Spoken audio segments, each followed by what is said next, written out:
Welcome to Unshakable with Human Design, the show dedicated to helping entrepreneurs use human design to shift from hustle to flow without sacrificing results.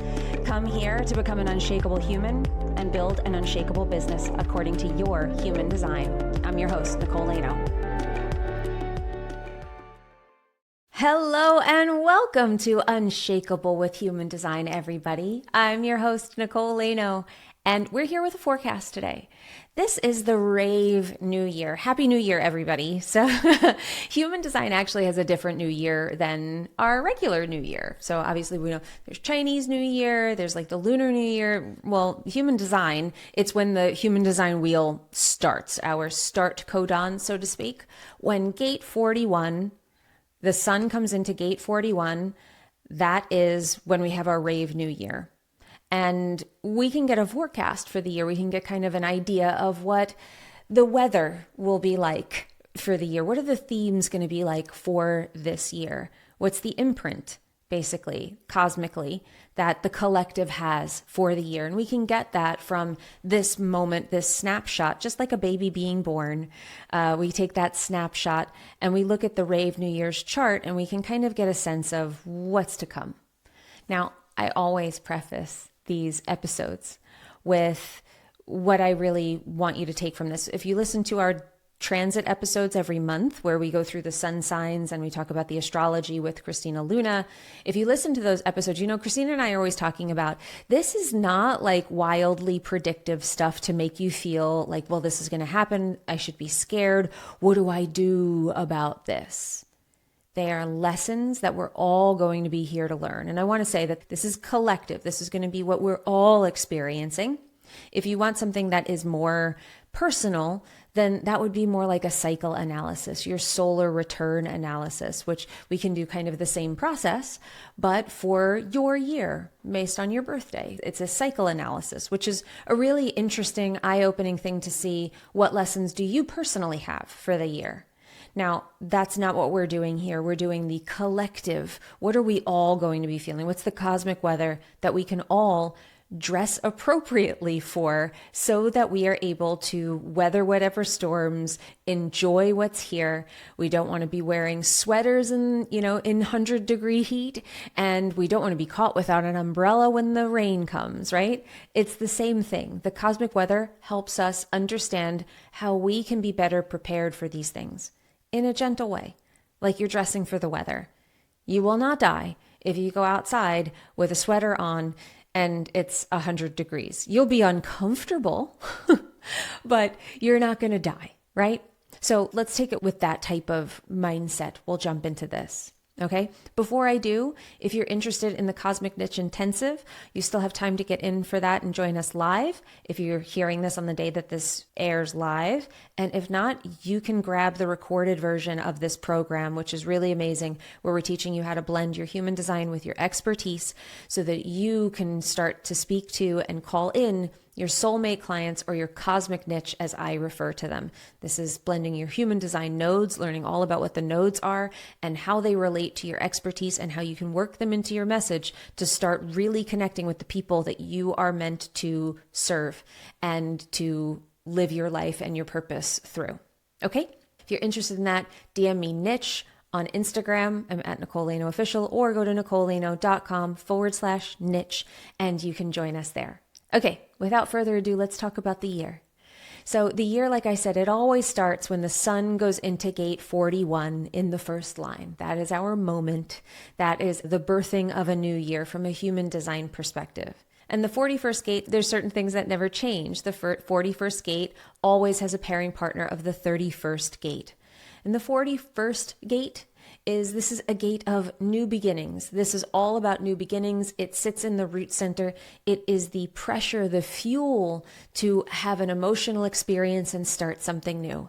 It is the big bang sending us off in a new direction to power whatever it is that this year has to bring. This is also the start codon in DNA. That is what 41 is associated with. So it's what says go to all of our genetic processes. So there's greater representation here when you're looking at the 41st gate. And one of the definitions that I've read for 41 is hope. And what a beautiful way to look at it, that I think we all do start the year kind of with that feeling, there's hope. What else might we be able to create this year? What might we be able to do? What changes can we make? And it's funny when you look at the actual definition of it, or the actual name of Gate 41 in human design, they call it the gate of decrease or contraction. And it's such a totally different feeling when you say those words. So I really like the definition of hope. I like that keynote better than I like contraction. So it's definitely very different. But this is the fuel for dreams. That is what 41 is. It's the fuel for dreams. And I heard someone else talking about this. They did a report on this as well. And, it was explained how if you haven't really felt like that your year has kicked off yet, if the beginning of January felt a little slow, well, we haven't had our start codon yet. The gun hasn't gone off at the beginning of the race. The fuel has not been released into our dreams yet until this 22nd of January for most of the world, for most of the Western world. It'll be the 22nd of January. Some parts of the world will be the 21st of January. So this is how we start. We start with hope. The 41st gate points to gate 30, which is not in the Rave New Year chart this year, but it does tell us something about the 41st gate to know what's on the other side of it.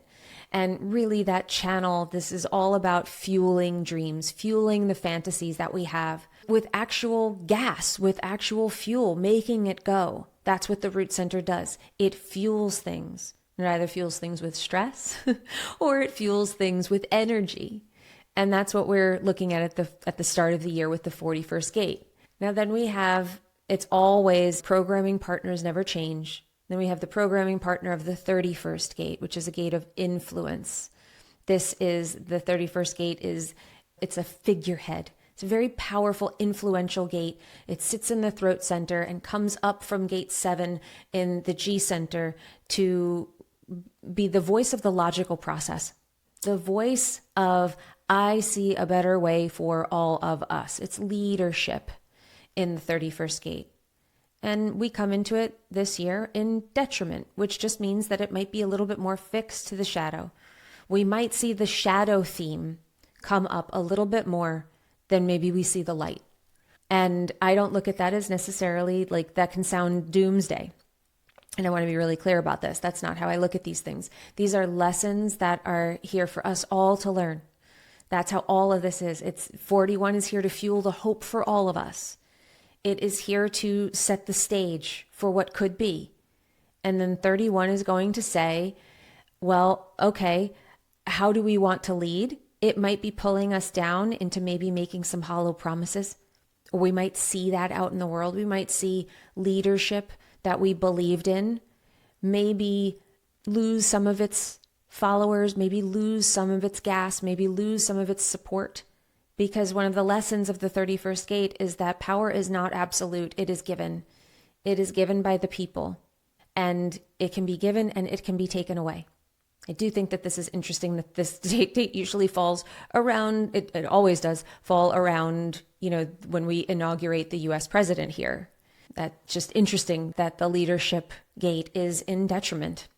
And so we might be seeing support be pulled and moved, and we might be in for a little ride with that this year, of seeing where maybe support is wavering, and where it once was so strong, maybe it starts to become less strong, or we're seeing those alliances and those ties really be tested. And then we come into this year in the 25th gate in our nodes and the 46th gate, our nodal positions. The 25th gate is about naturalness. It's universal love. And there's so much about this year. The key themes usually center around the sun and the earth, the nodes. And what else do we have that's a real strong energy here in the chart?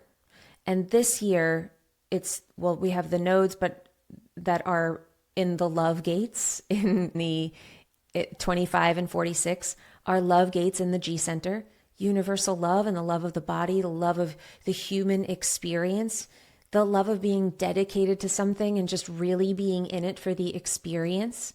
These are the lessons. When we're looking at the nodes, this is the environment that we're in. This is what we're going to be seeing all around us. And we're either going to be seeing that or we're going to be seeing the absence of it. We're going to see the absence of universal love and really understanding what forgiveness and healing is about. Spiritual connection, consciousness rising. We're coming into it with that. And this is, moving into and out of the more strong-willed sort of nodal positions that we've seen in the past. We're moving into this more heart-centered place, or at least we're starting the year there. We'll be moving into a more emotional place even after this. We'll get to that later in the year. We'll be seeing this shift even more and just going through our emotions. It's going to be an emotional year. This year is a manifester. This year, and I've mentioned this on previous episodes, but let's dig into this. The 35-36 channel of transitoriness, which is a manifested channel. This is a manifested channel going from the solar plexus to the throat. And really what it represents is progress. It represents having emotional experiences that sometimes bring crisis, that, every emotional experience has its ups and downs. But that is how progress is created. It's created through saying, screw it, let's do it, let's try it. We try to make good decisions, not impulsive decisions. I think that will probably be a lesson for us. How do we not get carried away into just being so obsessed with progress that we don't think about what we need to do? That we're just impulsively jumping into things because that's what came to us in the moment, rather than sitting with it. Because what the emotional system teaches us, and anything that's emotional, if we look at this year is an emotional manifester. What does that say to me? That tells me that this year we have the power to create real progress and change this year. That is the potential that's here for us. But an emotional manifester, I work with lots of them. Emotional manifestors, above all, they have the power to move mountains. They can make really big things happen. But they have to do it from a place of emotional clarity. And I think that's going to be a lesson that we all have to learn. How to process our emotions so that we can come to our next endeavor, so we can come to this life. Society as a whole is coming to things with clarity and making progress with clarity, and not just running through things like a bull in a china shop. Change for change's sake. That doesn't typically lead where we want it to go. It leads to overcorrection. We want progress, so we shoot really far and hard in the direction that we think we need to go, and we don't realize that we way overshot the target, and then we got to bring it back. So this year, I think that that's what we're going to see. It's going to be an emotional year. We're coming into it with inherently emotional energy. The 36 in the emotional center is the gate of crisis. I think we're going to all learn how to navigate crisis. And our nodes will actually be moving into those positions as well, I believe in February. I don't have the exact date for that nodal position change, but it will be coming soon. It'll be coming in the beginning of the year, where you might feel a shift going from universal love and dedication to, okay, we've got to move now. The 36 and the 6 say, okay, it's time to make a change. It's time to make something happen. The 36 loves to have an experience. The 36 loves to dive into things for the just thrill of it all. It also can bring crisis from jumping hard and soon.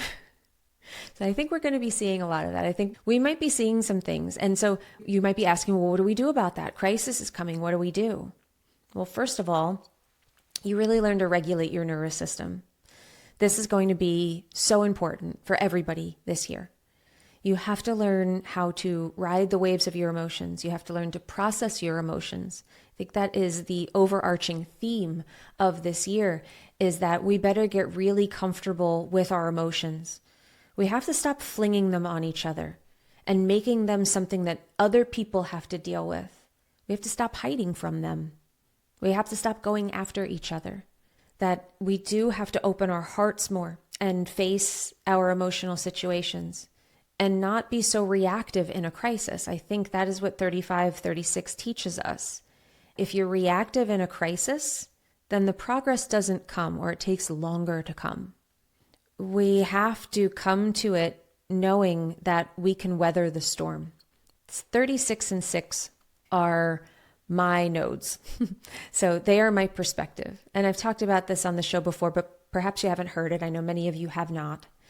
And what my reflection on that polarity being the perspective with which I look at the world and look at all things in the world, and I really do see how this has shaped my worldview, is that everything does work out in the end. Every crisis, and I've seen lots of them, and I have been part of difficult situations and have certainly witnessed them. We all are. We're seeing a lot more crisis in the world.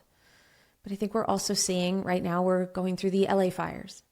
I lived in Los Angeles for 7 years. This has been very emotional for me to watch that and to not be there and to feel so connected to that place, to a city that was so good to me, that changed who I was and made me who I am today. And to see them suffering and to see them going through so much is so unbelievably difficult, and doing what we can to help and support. But we feel a little helpless. And I think the only thing that's maybe making us feel a little bit better about it, man, do I wish they could put the fires out, because that's part of the problem, is that they're still burning. So they are very far from being out of the woods yet. And my heart goes out to any listener. If you are in Los Angeles, if you are in that area, my heart goes out to you, because I recognize that this is an exercise for your nervous system right now, because I know that the alert warnings are going off, where if the winds change directions or the weather shifts and the fire is suddenly blowing where they weren't planning before, suddenly now it's in another part of town, a new fire is up, and now suddenly your home is at risk. It's very difficult to feel grounded in a constant state of alert and fear. But the one thing that I think has come out of that is that gate 25, we are all connected. That's the nodes. That's what we are seeing. That is what we are seeing in the world for the most part. Of course, online can bring out the most ugly parts in people, and we can start asking ourselves why this tragedy is getting more coverage. Why are we feeling sorry for rich people? All of the stuff that does not help. And I do want to say, hurt people hurt people.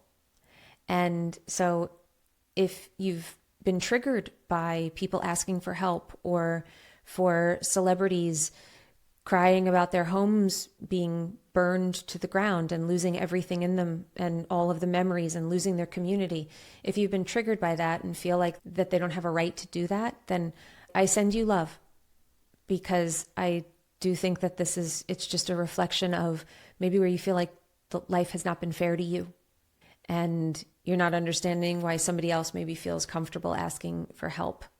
There's a lot of possibilities, but if we can meet challenges with love, with an open heart, and with saying that harm to one is harm to all, that the collective is hurting, so the collective comes to try to lift up those who are hurting. That is gate 25. That is the north node in gate 25. We're going to have other planets transiting. It's very interesting. If you look at the astrology and human design, are synonymous. I'm using the terms here because we're talking about the same things, just we're talking about gates versus signs. You see a lot of the same human design gates shifting from one planet to the other. So there's just this consistency. I mean, gate 36 goes in, like 4 different planets are in gate 36 at different times during the year. We have 25 moving into a few other of the longer term planets. These themes are not going away. It is a theme of shedding emotions, of coming to things from a heart-centered place.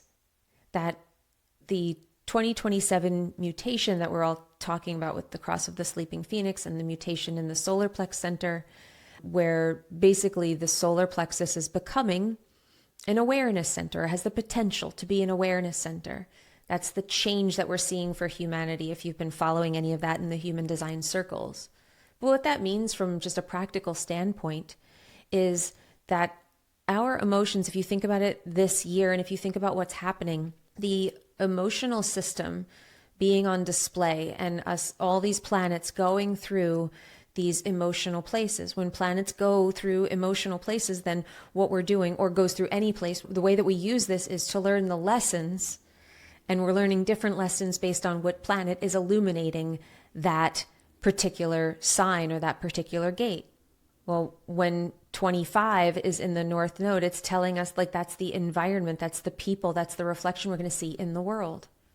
If it comes over into Uranus, then it's going to have a different expression of maybe showing us what's happening with innovation or evolution or where we're going, or we need to change things or shake things up. This is how we learn. This is how society evolves. And this year, how we're being called to evolve is emotionally. So double down on your energetic work. Double down on things like human design, on tools like EFT and breath work and other ways that you can regulate yourself, get really comfortable with your emotions, process them, look at them, and come to things from a clean place. Because this is what will serve you best this year, from my understanding of it. That is what I see for the 2025 Rave New Year. If you're interested in your solar return, please reach out to me on Instagram if that's something that you're interested in. We have kind of like a separate reading that we can do for you there if that's something that you want to take a look into. But I hope you enjoyed this kind of broader look at the collective and what we're going to be looking at this year. There is so much happening, and it's all happening right around how we feel and the progress that we want to make in this world, and our ability to withstand and know that at the end of every crisis, we are always okay. We will always be all right.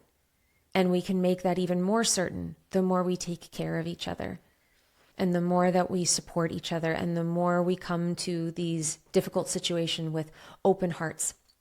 So I hope that you're able to take this and weather the cosmic weather a little bit more easily, and that you enjoyed this episode where we dove into the Rave New Year. Thank you once again for being here. Thank you for always listening. And remember, in order to have an unshakable business, you must first become an unshakable human. So thanks for letting us help you become unshakable with human design, everyone. We will see you next time. If you love this episode and you're a fan of the show, please show us the love on iTunes, Spotify, or wherever you're listening to the show, and leave us a review. And if you'd like to connect with other entrepreneurs on their human design journey, join our free Facebook community, Human Design for Entrepreneurs. Go to NicoleLaino.me/podcast links to join the group, book a human design reading with me, or access our free human design resources. We'll see you there.